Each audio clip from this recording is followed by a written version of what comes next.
And hello to my older and upper level piano students. Where I am right now, I do not have access to a piano or a keyboard, so I have drawn one out here on a piece of cardboard. This will at least give me the ability to help you if you have any questions as you're practicing your pianos at home without me being right there in the schoolroom. So what we have here, I've drawn out our musical alphabet, one scale starting on a C scale. So my bottom note is C, C, D, E, F, G, A, B, C. And then I've gone into most of a second octave or the second set of that scale, going up to B, and then I sort of ran out of space. But this gives us the ability to do a C scale, an F scale, a G scale, a D scale, and a host of others as time passes us.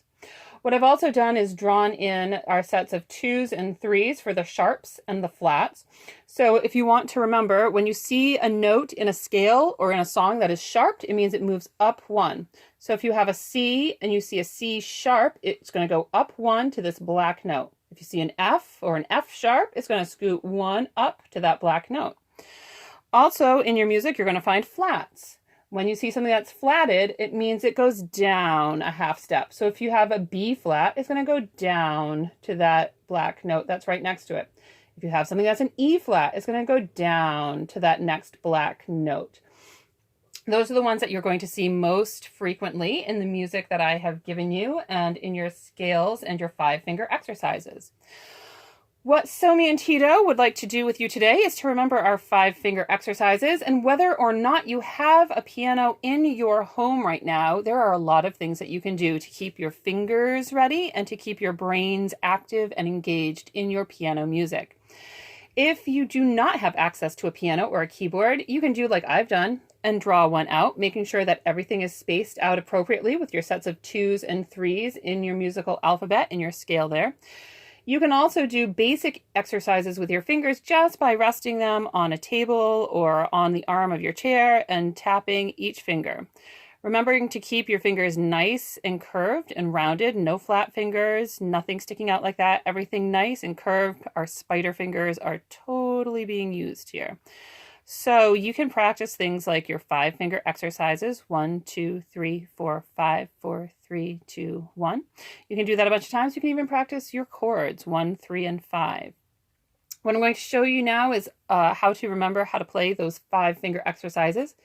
5-finger exercises and scales, especially at this time, are totally crucial because they come into all of your music and everything that you do. So even if you don't have new music to play right now, practicing these exercises and some old music will help your brain to be ready for when we are able to share some new music. So the first thing that we're going to do is a 5-finger exercise starting on C. So find your keyboard or your piano, put your thumb, your 1 on C, and we're going to go C, D, E, F, G, F, E, D, C, D, E, F, G, F, E, D, C, D, E, F, G, F, E, D, C, and then we're going to make the chord, which is C, E, and G. Chord, chord. You're going to do that 3 times each. You're going to do it the first time regular, just how we just said it. The second time, staccato. Staccato will have a dot above it if you're looking at your music, and that is just a very short note. It doesn't mean you're playing it faster. It just means you're playing it shorter. C, D, E, F, G, F, E, D, C, D, E, F, G, like that. The third time you're going to do it is going to be legato. So it's going to be nice and smooth. As soon as one finger comes down, the next one, or as soon as one finger goes up, the next one goes down. C, D, E, F, G. So there's not even really a space in between the sound that those notes are going to be making. So you're going to do every 5-finger exercise those 3 different ways. So you're going to do your C, C, D, E, F, G. You're going to do your F, F, G, A, B flat, C, F, G, A, B flat, C. You're going to do your G. When you know your G scale, you will notice that there is an F sharp in that scale.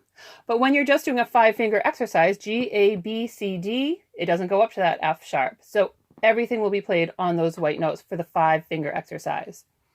The next 5-finger exercise I want you to be practicing is your B flat. So you'll start on B flat, C, D, E flat, F, E flat, D, C, B. So you're going to hit 2 on the black keys. It'll be your 1 and your 4. And then everything else will be on the white keys. And when you go to play that chord, it'll be B, D, and F. The next one that I want you to do is going to take us into the D chord, or the 5-finger D exercise. It'll be D, E, F sharp. That's our black note. G, A, G, F sharp, E, D. When you do your chord here, it'll be D, F sharp, and A. So those are your 5 different 5-finger exercises that I want you to do in 3 different styles: regular, staccato, and legato. On Miss Arwen's Music Stuff Facebook page, I will post a set of scales, as well as at least the names of the notes for your 5-finger exercises, and you can practice and practice and practice away. Happy playing, my friends!